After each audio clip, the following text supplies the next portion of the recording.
এবং আমি প্রস্তাব দিয়েছিলাম, ওরা প্রথম দিনই প্রত্যাখ্যান করেছে। তখন থেকে আমাদের দল সিদ্ধান্ত নিয়েছে আমরা বাংলায় একা চলবো।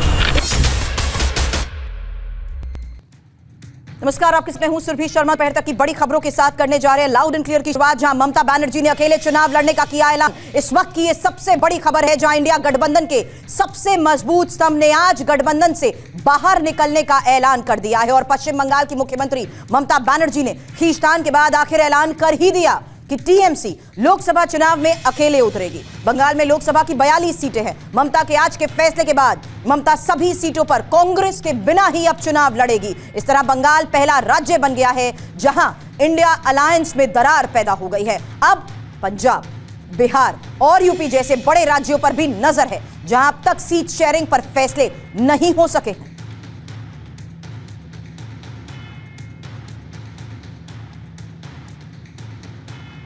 इस वक्त की एक और सबसे बड़ी खबर है, जहां ममता बनर्जी के ऐलान के बाद कांग्रेस का भी बयान सामने आया है। थोड़ी देर पहले मीडिया से मुखातिब होते हुए जयराम रमेश की तरफ से बड़ी बात कही गई, बीच का रास्ता निकल जाएगा। जयराम रमेश रास्ते में, उनकी तरफ से कहा गया कि रास्ते में कभी कभी स्पीड ब्रेकर आ जाते हैं, ममता के बिना इंडिया की कल्पना भी नहीं। ममता जी का पूरा बयान है, हम बीजेपी को हराना चाहते हैं, हम बीजेपी को हराने के लिए कोई कदम पीछे नहीं लेंगे। उसी भावना के साथ हम पश्चिम बंगाल में प्रवेश कर रहे हैं। जब हम लंबा सफर कर रहे हैं, एक लंबा सफर है, रास्ते में कभी कभी स्पीड ब्रेकर आ जाते हैं, कभी कभी लाल बत्ती आ जाती है। इसका माने नहीं है कि हम सफर से हम पीछे हट जाएं, चलता रहता है। स्पीड ब्रेकर को हम पार करते हैं, लाल बत्ती हरी बत्ती बन जाती है।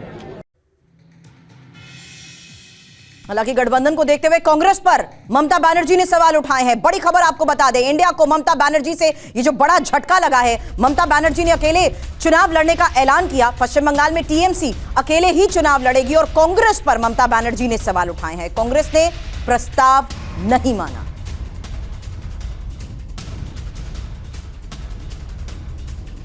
सुनाते हैं आपको बंगाल में गठबंधन को लेकर ममता बनर्जी ने क्या कहा। আমার কোনো কথা হয়নি এবং আমি প্রস্তাব দিয়েছিলাম, ওরা প্রথম দিনই প্রত্যাখ্যান করেছে। তখন থেকে আমাদের দল সিদ্ধান্ত নিয়েছে আমরা বাংলায় একা চলবো। ইভেন ওরা যে আজ থেকে র্যালি করেছে, আমাদের একবার as a matter of country, আমি ইন্ডিয়ার অ্যালায়েন্স আমাকে একবার জানিয়েছে দিদি আপনার রাজ্যে যাচ্ছি, না জানায়নি। সুতরাং আমার সাথে কোনো সম্পর্ক নেই বাংলার ব্যাপারে। অল ইন্ডিয়ায় কী করবো না করবো আপনার ইলেকশন ভাববো। আমরা সেকুলার পার্টি, আমরা বিজেপিকে হারানোর জন্য যা করা। ममता बनर्जी की यही नाराजगी है इंडिया में बिखराव को लेकर। आज की ये सबसे बड़ी खबर, और बिखराव की शुरुआत बंगाल से हो गई है। आखिर ममता बनर्जी नाराज क्यों है, इसको लेकर एक इंफॉर्मेशन आपके सामने रखते हैं। वजह जानना और समझना जरूरी है। गठबंधन से आखिर बिगड़ी क्यों बात। बंगाल में मनमाफिक सीट शेयरिंग ममता बनर्जी चाहती हैं। 2019 में टीएमसी ने 22 सीटें जीती थी। 2019 में कांग्रेस ने मात्र 2 सीटें हासिल की थी। बीजेपी ने 18 सीटों पर जीत हासिल की थी। हालांकि विधानसभा चुनाव में ममता की बंपर जीत हुई थी और पिछले नतीजों को आधार जिस तरीके से ममता बना रही हैं, ममता ने कांग्रेस को 2 सीट ऑफर की। ममता की सीट बंटवारे पर राजी नहीं है कांग्रेस, और ममता बनर्जी की पिछले लोकसभा चुनाव में जीती 22 सीटों पर दावेदारी तो बनती ही है, लेकिन वो बीजेपी की जीती सीटों पर भी बंटवारा नहीं चाहती। ममता बनर्जी अगर गठबंधन के साथ चुनाव लड़ेंगी तो उन्हें कांग्रेस को ज्यादा सीटें और सीपीएम की अगुवाई वाले लेफ्ट फ्रंट को भी सीट देनी पड़ेगी।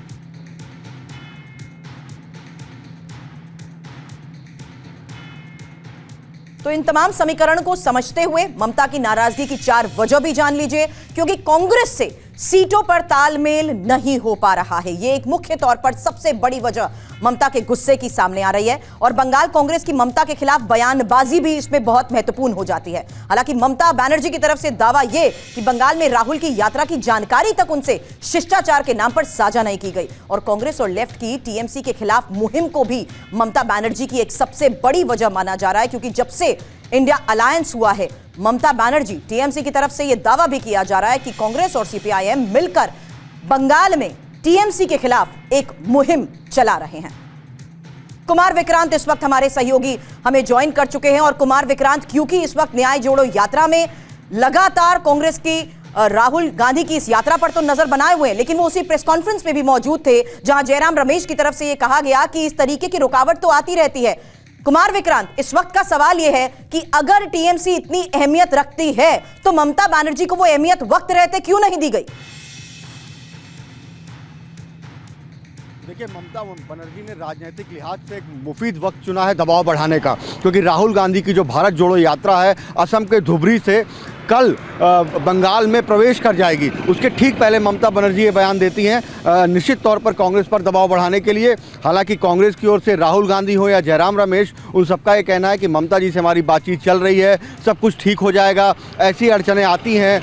लेकिन जहां तक सवाल सीटों के बंटवारे का है, उसको लेकर दोनों दलों के बीच लगातार पेच फंसा हुआ है। ममता बनर्जी जितनी सीटें देना चाहती हैं, कांग्रेस का मानना है कि उसको सम्मानजनक सीटें उससे ज़्यादा चाहिए। तो ये दबाव के बीच ममता बनर्जी ने एक कोशिश की है। कांग्रेस के नेता लगातार इसको टोन डाउन करने की कोशिश कर रहे हैं। वो बार बार यही कह रहे हैं कि ममता के बिना इंडिया गठबंधन की कल्पना नहीं की जा सकती। ममता देश की बड़ी नेता है। बिल्कुल। और इस बीच रविशंकर दत्ता इस वक्त कोलकाता से हमें ज्वाइन कर चुके हैं। ये नाराजगी यात्रा को लेकर तो एक जाहिर की गई है रविशंकर दत्ता, लेकिन ये भी तो साफ है ना कि टीएमसी मानती है कि बंगाल में चुनाव मतलब टीएमसी वर्सेस बीजेपी। ऐसे में कांग्रेस के ऊपर कितना भरोसा जताएगी टीएमसी? ये इस वक्त सीट शेयरिंग को देखते हुए भी बड़ा सवाल। देखिए, तृणमूल कांग्रेस ने लगातार जो डिस्ट्रिक्ट वाइज अपना मीटिंग हो रहा था ममता बनर्जी के रेसिडेंस पे, वहाँ पे उन्होंने कहा था, मुर्शिदाबाद वाला बोलिए या तो हुगली या तो बीरभूम, लगातार ईस्ट मिदनापुर भी लगातार जहाँ पे बातचीत हुआ है, कहा है कि कैंडिडेट्स आप रेडी रहिए, जो भी कैंडिडेट्स होंगे पार्टी को रेडी रहने के लिए कहा है। और ये समझ के चलिए, ये सोच के चलिए हमें अकेला लड़ना है।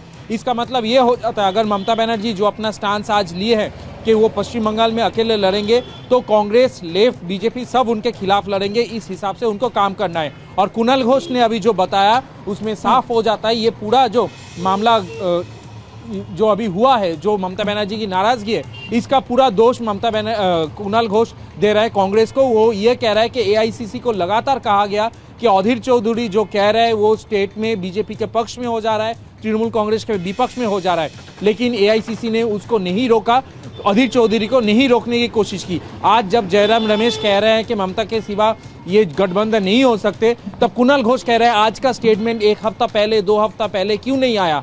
क्यों जयराम रमेश जो कह रहे हैं कि ममता बनर्जी और अधीर रंजन की सियासी अदावत तो लंबे समय से चलती आ रही है और उस पर क्यों नहीं काबू पाया गया, ये एक बड़ी बात आप रवि इस वक्त कह रहे हैं जो सवाल उठाया जा रहा है।